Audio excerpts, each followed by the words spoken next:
Assalomu alaykum. Efirda Xalqaro hayot dasturi Amerika ovozi studiyasida men Odil Ro'zaliyev. Bugun 31 dekabr dushanba 2018-yilning so'nggi kuni.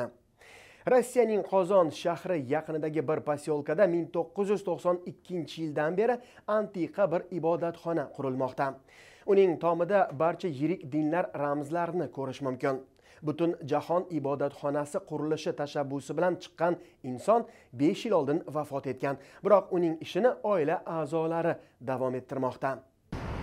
Barcha dinlar ibodatxonasi yoki butun jahon ibodatxonasi deb nomlanuvchi bu joy ham masjid, ham cherkov, ham sinagoga vazifasini o'tashi mumkin.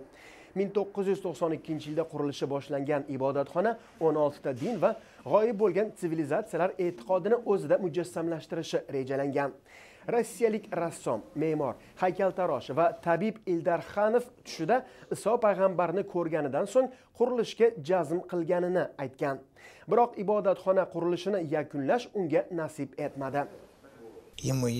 Iso payg'ambar akamning tushida unga ibodatxona qurishni buyurdi. Akam pul yo'qligiga ishora qilganida, Iso sen ishni boshlayver, pulning g'amini yema deb javob bergan dedi rassomning ukasi Ilgiz Xanov. Imorat turli din va oqimlarni ifoda etuvchi shaklda qurilmoqda. Masalan, qadimiy Misr e'tiqodlariga bag'ishlangan xonasi ham bor. Dunyoda ikkinchi bunday ibodatxonani topa olmaysiz. Mehmonlarni bu joyning antiqaligi o'ziga tortadi, deydi ibodatxona ma'muri Farid Xayrulin. Ibodatxona qurilishi uchun pul dunyoning turli burchaklaridan, loyihaga qiziqish bildirgan odamlardan tusha boshladi. Odamlar yuz tuzilishi yoki dini boshqa bo'lgani uchun o'zini boshqalardan ajratmasligi kerak. Bu joy bag'rikenglik timsolidir, deydi indoneziyalik sayyoh Rafita Pandiangan.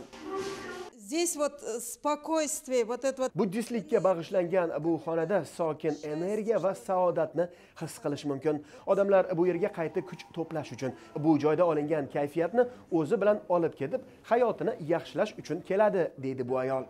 Ibodatxona turli din vakillari sig'inadigan joy sifatida qurilayotgani yo'q.